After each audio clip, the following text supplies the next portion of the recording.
and talk on behalf of ISRO regarding Chandrayan 3.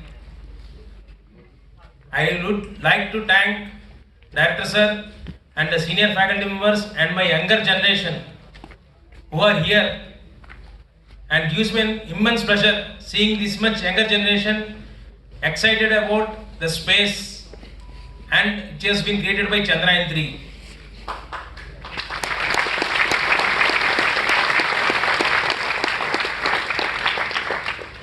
See, Chandrayan 3 is a name which has shown the world what India can do, and it is not one day effort which has made Chandrayan 3 to land and make a history.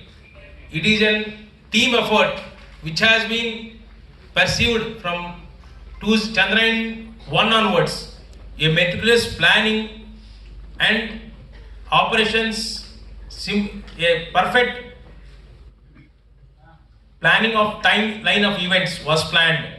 First, we have planned an orbiter mission with Chandrayan 1, which has shown the world, yes, we have found water on the moon.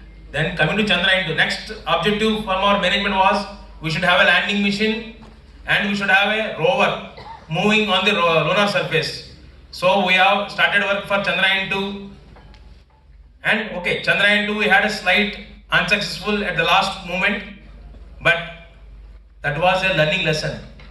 I would like to put one point forward to the younger generation that whatever work we do or whatever we start, never think that is always going to be successful. First, think that if there is a failure, we should have a lesson to learn from that. So the learning lesson teaches in a hard way.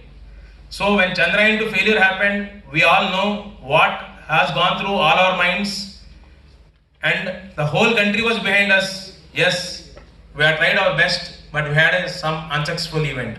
But we didn't lose our confidence. We want to bounce back. So we have taken up Chandrayan 3, next mission. So we are coming back after failure. So there were a lot of pressure you can call or expectations from from everybody that yes, Chandrayan 3 has to be successful. So our team ISRO didn't leave even one stone unturned. Only one objective for everybody in Chandrayan team was we had to make this mission successful. To the best of our knowledge, we had to put our efforts and do the best thing. So we have started Chandrayan 3 journey. We started 4 years back, we can take, but in between we had COVID. But still, that time also we had used the digital interfaces. We had done work at home. We had meetings, reviews.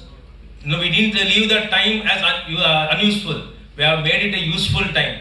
So I request anything, whichever comes as an opportunity for younger generation, they should see that as an opportunity and put their best effort. We would have enjoyed, if I was a student, I would have happily sat at home and enjoyed. Yes, I have a break. No, you should use it for your future. What I am going to do, what is useful for me. I know many people have taken up courses at home, online courses, they learned many things. So like that, younger generation should put their thinking hats. Whenever there is an opportunity, don't leave it. Accept it, take it as a challenge. Now coming to Chandrayan 3, I'll go to the few technical details, not in detail, but for each slide there is some background and what our efforts have been gone. I'll just brief to the audience here.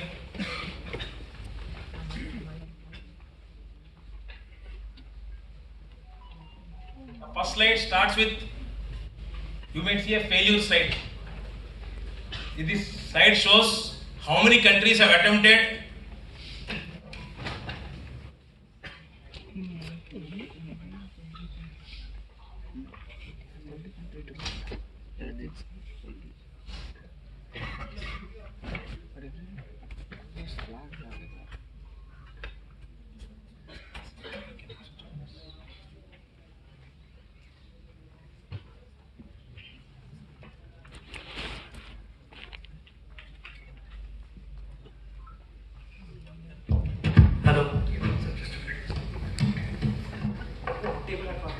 by various space agencies.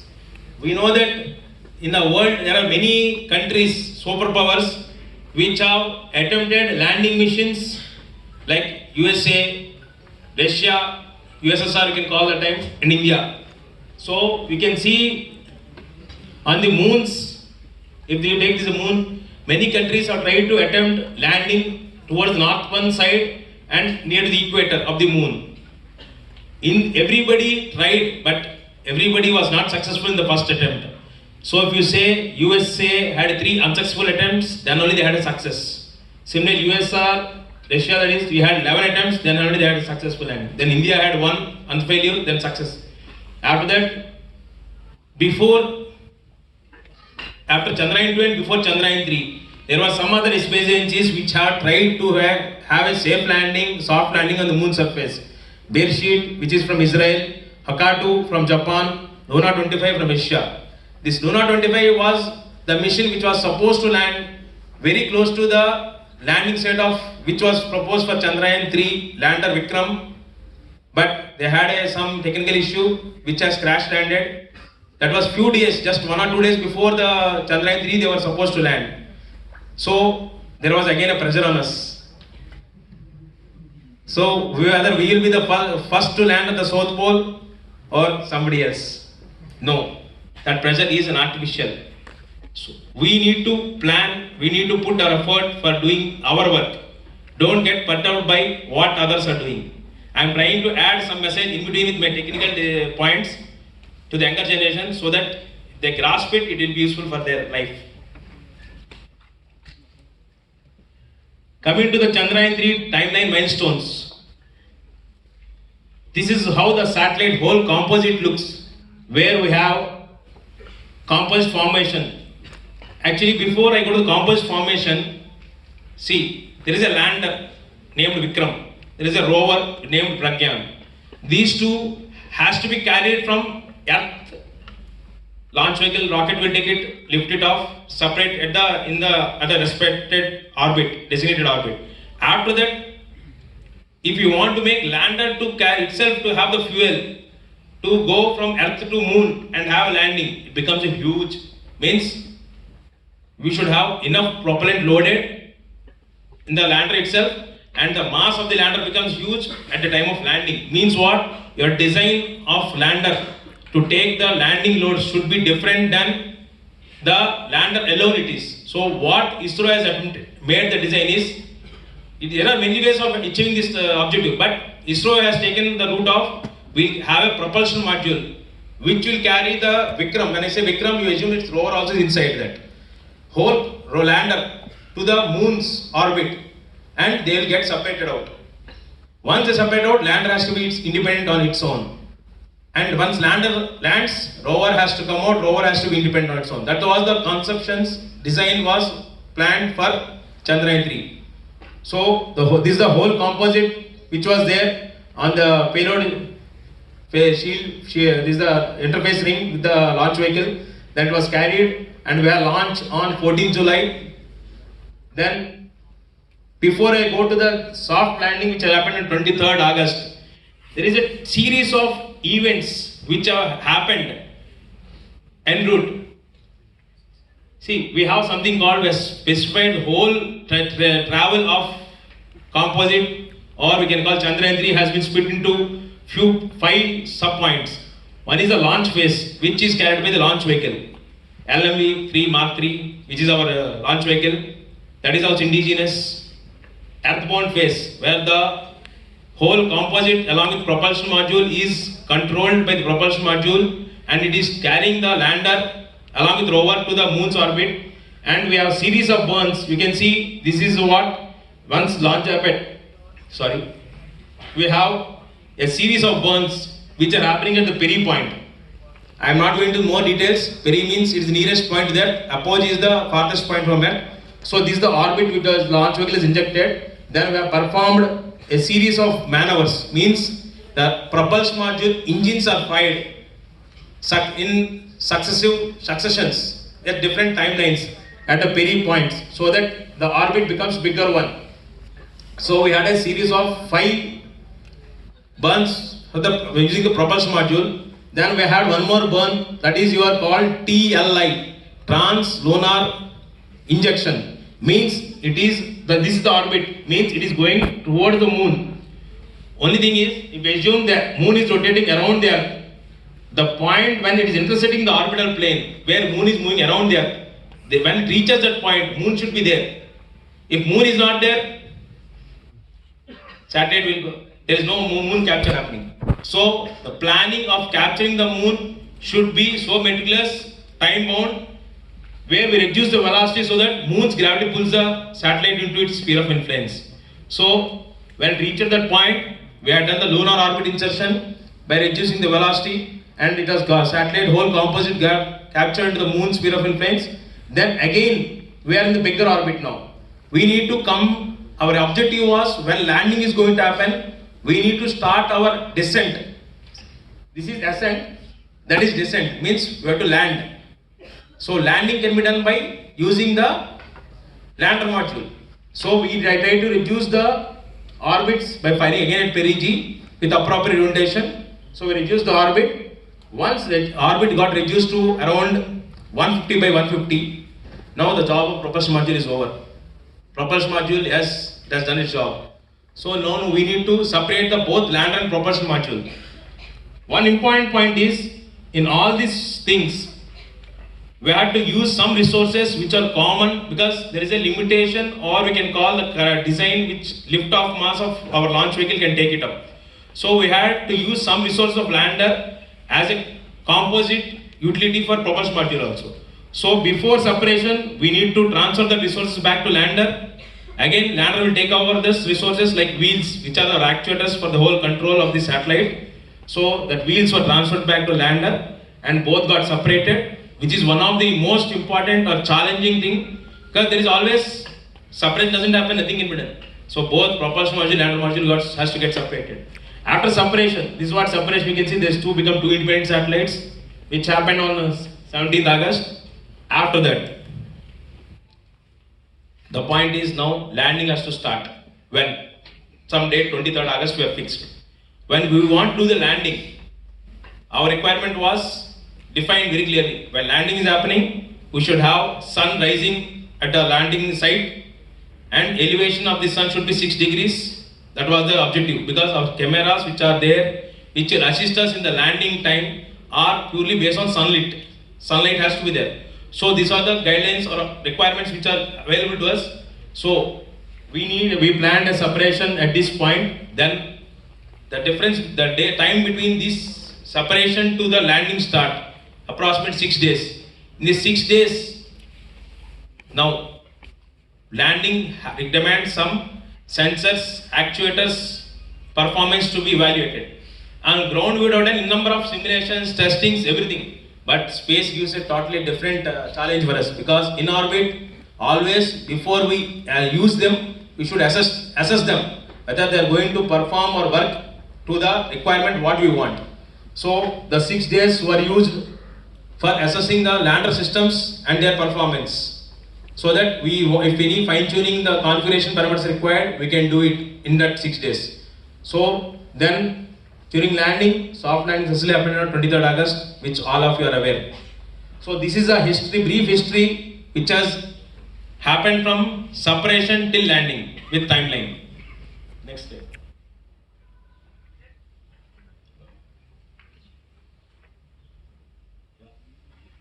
See, these are actually Chandrayan 3 when we say. Actually, these are 3 modules which are space qualified for flying for the in-flight operation. But we had another 3 modules which are used for our testing on ground. When we say testing on ground, in outer space, once satellite is in space, the environment is different, and when you do on Earth, the environment is different. So we need to do the testing of these modules on ground.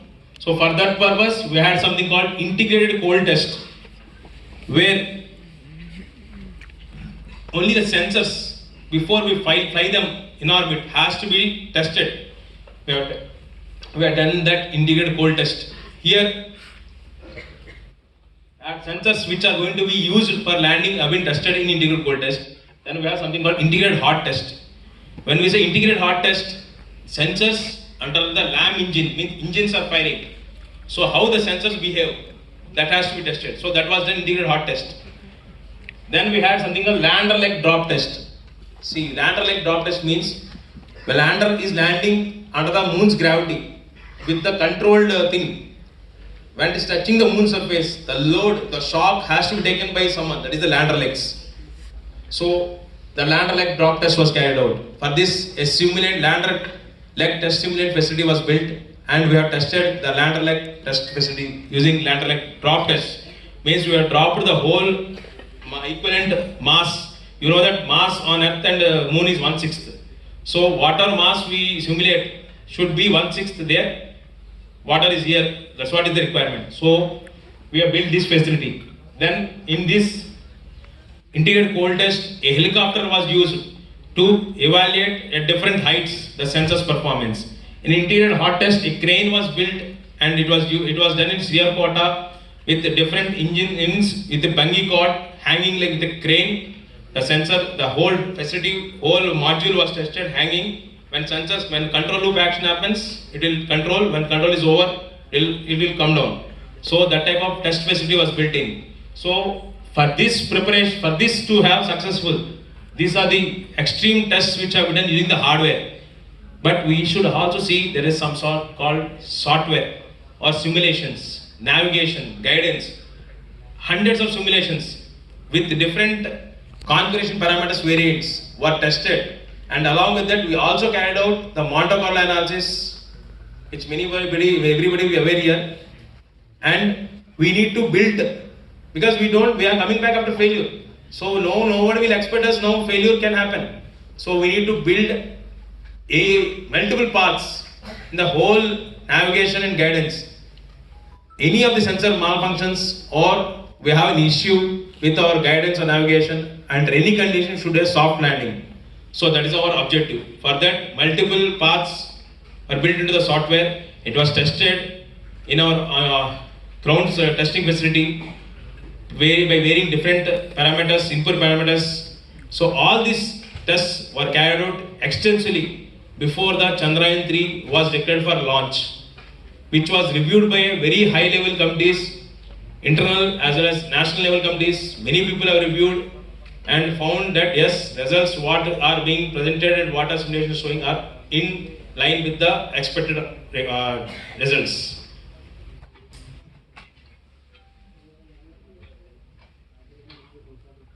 Coming to now you have heard what are the things. Now if you see, this is our launch vehicle. Then we have propulsion module, as I told you. This is the lander module, this is the rover. And our mission objectives. When we start a project, we have something called objectives of the mission. What for it is flying, and what is it going to give us? One is safe and soft landing, rover moving on the surface, in situ scientific experiments. These are three objectives. So lander has to do its first job, safe and soft landing. The next is rover roving on the moon surface, which is also totally new for us. The Chandrayan 2, we didn't have an opportunity to move the rover on the moon surface. Till now, what we had an experience of moving a rover on the Earth only. We didn't have any experience on the moon. Moon throws its own challenges. So when we try to move, assume that we are driving a car on an unknown road. The road, how it is, unless we know, and our eyes are behaving as cameras. So we are seeing how the terrain is there in front of us, and our brain is working as guidance, and our hands and legs are working as actuators, and we are driving the car. But when it comes to rover, how it will move? Rover has to move, means all these things has to be there in some sort. So we have built rover, something called semi-autonomous. Rover can move, but rover will move on command from ground. So we had to put a cameras on the rover, wheels for mobility, and a host number of systems which will support for rover mobility, which I'll cover in the next slides. So all these things were there, but for the science in situ, means when we say science data, one is these two are our objectives, but something called science, that is very important. Unless we understand the science behind what is on the moon surface, or what are the minerals available.